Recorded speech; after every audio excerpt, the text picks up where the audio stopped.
Welcome to Revenge with Arya. Sweetheart, this is a circle for women who actually understand what it means to carry life. You'll understand someday, if that ever happens for you.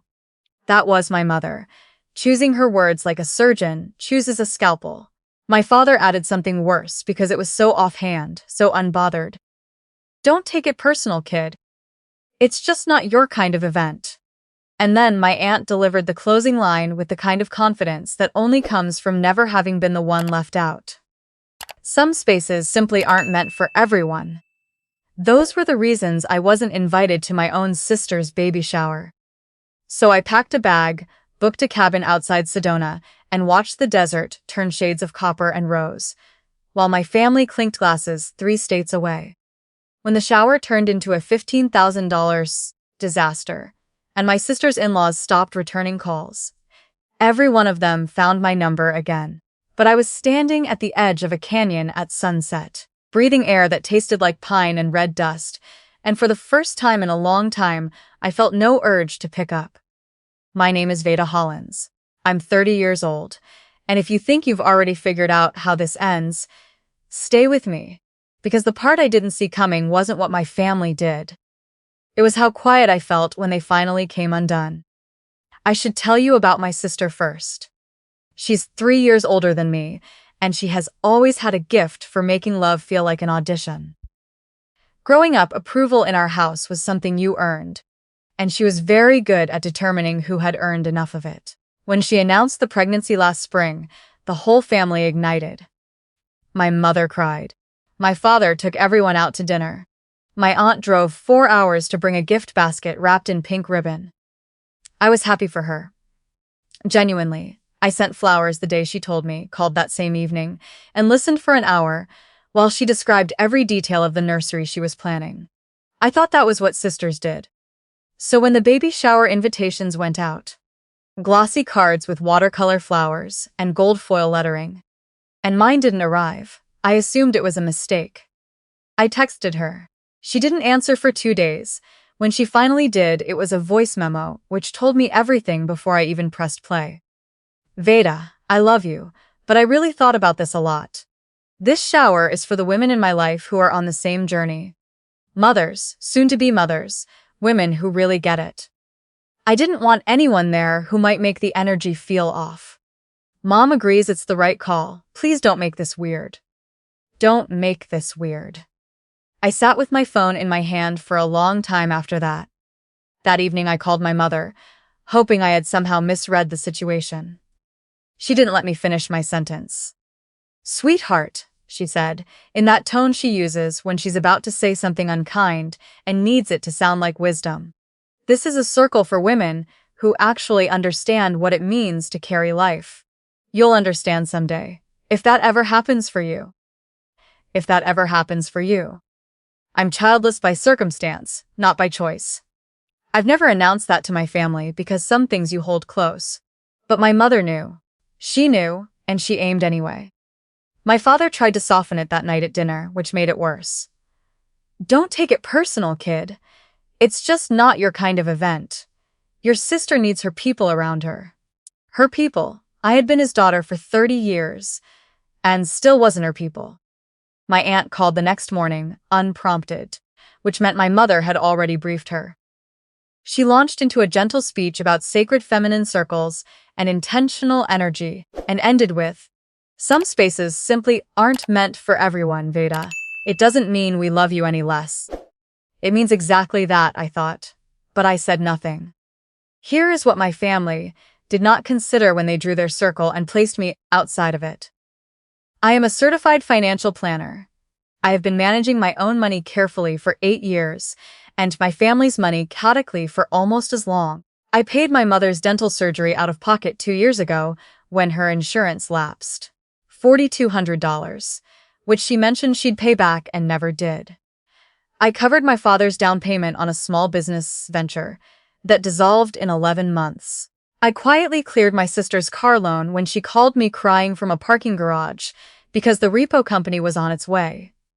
She promised she'd reimburse me and bought herself a new laptop the following week. None of this was acknowledged at family dinners. None of it was thanked at Christmas. It was simply assumed, the way water assumes it will be absorbed. But I was not invited to my sister's baby shower. So I did something I had never done before. I chose myself, completely and without apology. I put in for 10 days of PTO, booked a one-room cabin 40 minutes outside of Sedona, packed light and left. No announcement, no explanation. I sent my sister a short text that morning. I hope today is everything you wanted. I'm rooting for you. Then I turned my phone to silent, tucked it in my bag, and drove west. The drive alone felt like something.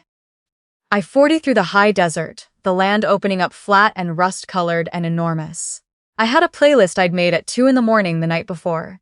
Songs that had nothing to do with family, nothing to do with obligation, nothing to do with earning a seat at a table that kept moving. By the time I crossed into Arizona, I was singing out loud. By myself. Something I hadn't done in years. The cabin was small and perfect. A wooden porch facing the red rock formations. A propane fire pit. A kitchen stocked with whatever I'd brought. No TV. The kind of quiet that isn't empty. It's full of birds and wind, and the particular sound the desert makes at night, which is nothing like silence. I hiked every morning. Cathedral Rock, Bell Rock.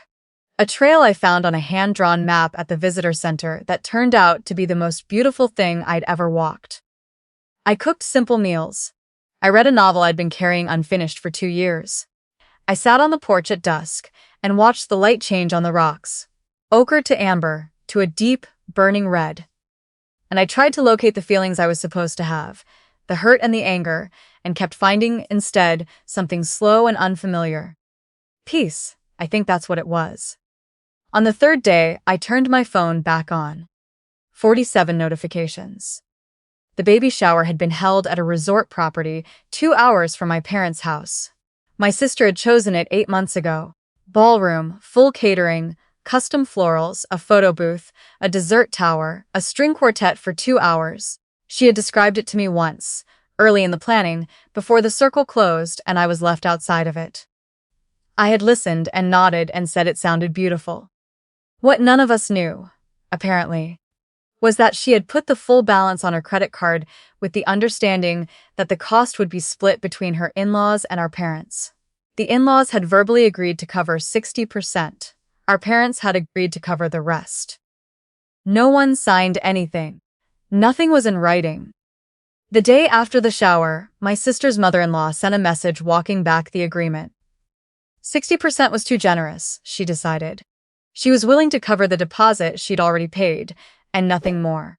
That left my sister holding $9,400 in catering, florals, and extras that our parents had expected to cover. And our parents did not have $9,400. The 47 notifications were a trail of escalating panic, narrated in real time. My sister, hour 4. The shower was perfect, but we have a situation. Can you call me? My mother, hour 6. Veda honey, please pick up. Your sister needs the family right now. My father, hour 9. Call your mother. It's important.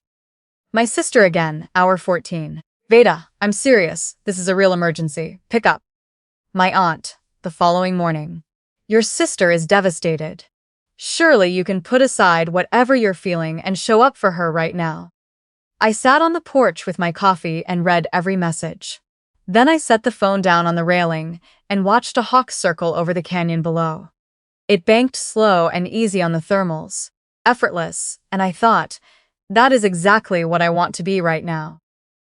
I went for my hike.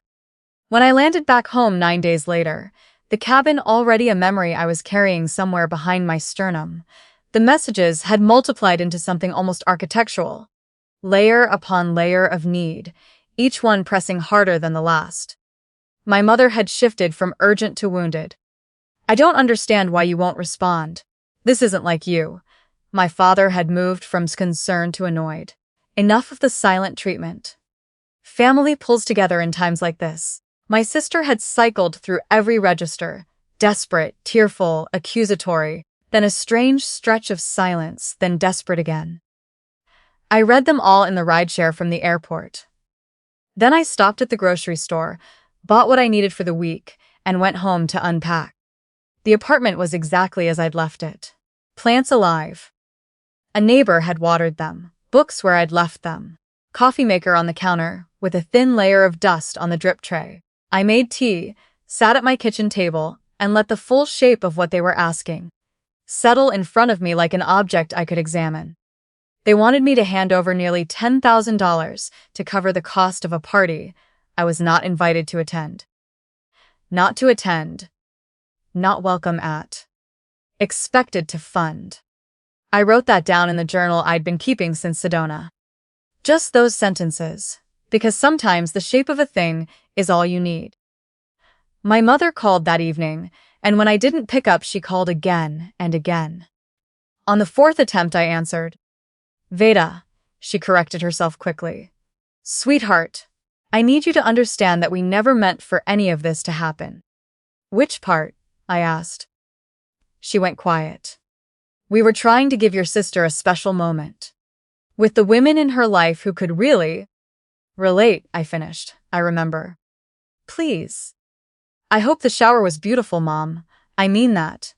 And I did. But what you're calling about and what was done to me are connected, and I think you know that. She cried. The kind of tears that are mostly pressure release. Not grief, not real remorse, but the emotion of someone who wants resolution without reckoning.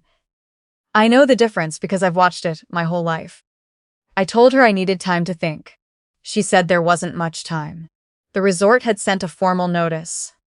I said I understood. Then I said goodnight and hung up. My father called the next morning.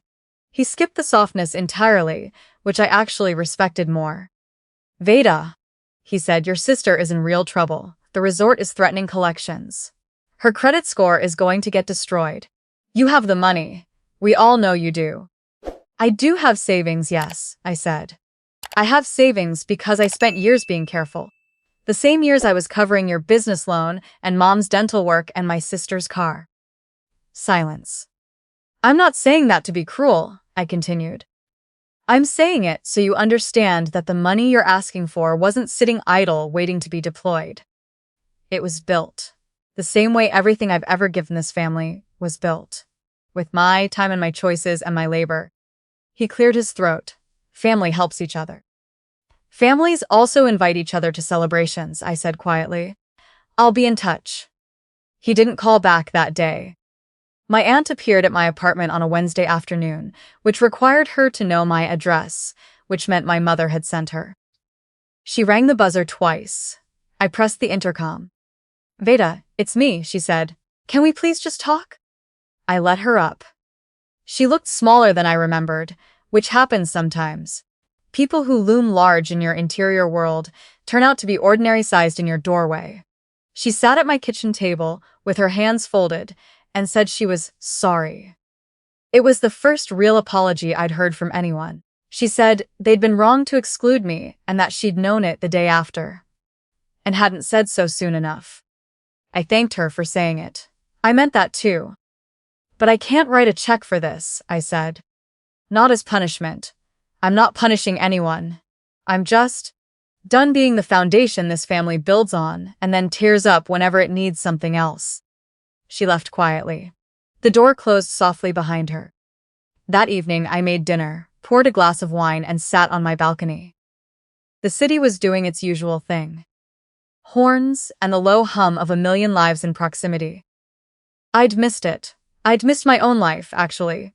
The version that didn't involve being permanently on call for everyone else's emergencies. I posted a photo from Sedona the next morning. The one taken on my third day, early, when the light was doing something extraordinary on the rock formations behind me. I'm in the corner of the frame, slightly out of focus. The land takes up everything else. The caption was simple. There are places that remind you who you are before anyone else got to name you. Find yours. The response surprised me. Friends reached out. Old colleagues. A woman from my college dorm I hadn't spoken to in 6 years, who sent a message saying she'd been going through something similar with her own family and had been afraid to say it out loud. 2 distant cousins, separately, with quiet words of support. Strangers in the comments who said things I didn't expect and had to read twice. My mother called twice that day. I didn't pick up. My sister texted at midnight. I hope you're proud of yourself. I read it, set the phone down, and slept like I hadn't in months. A week later, my brother-in-law called, which surprised me because we had barely spoken in the 3 years he'd been in the family. His voice was tight and careful. Veda, he said. I know this is a lot to ask, and I know she handled this wrong. The shower, I mean. I told her that, but we're in a real hole and I don't know where else to turn. I'm asking you, one person to another, is there anything you can do? He was the only one who had named the wrong directly. No hedging, no, but you must understand. I hear you, I said. And I respect that you're being straight with me. But I can't do this.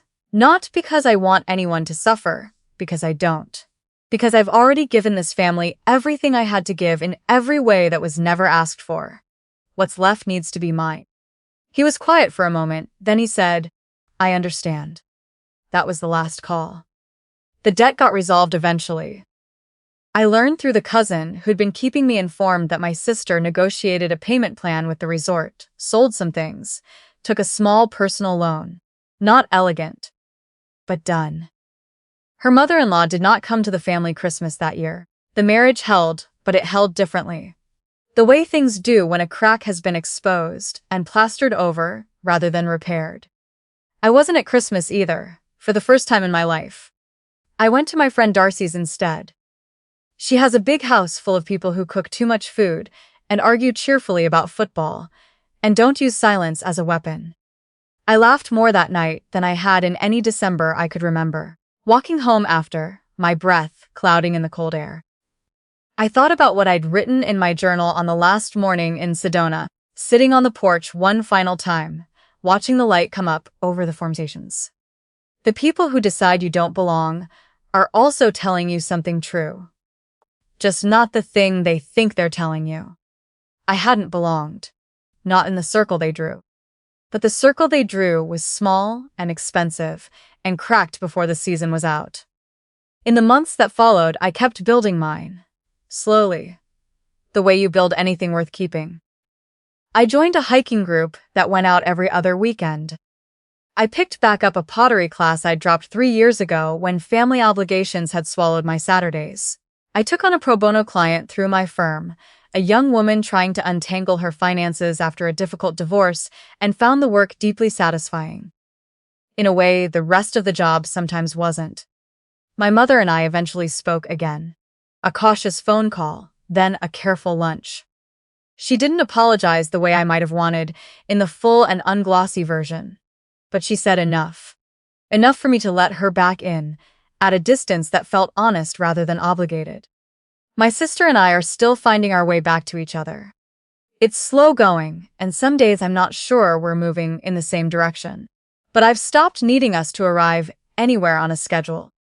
What I've stopped doing altogether is carrying things that were never mine. The loans I'll never see again.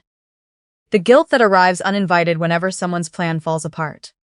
The old belief, stubborn and deep-rooted as my childhood bedroom, that love from this family had to be earned by being useful. I earned nothing. I was always entitled to it. They just had a complicated way of distributing it, and for a long time I mistook their complication for the truth about my worth. But that morning in the desert, boots on red rock, Hawk riding the thermals, nobody needing a single thing from me, I found the actual truth. The one that didn't depend on their distribution at all. I already belonged. I had always belonged. Not to their circle. To myself. And that, it turns out, was the only membership that was ever worth fighting for.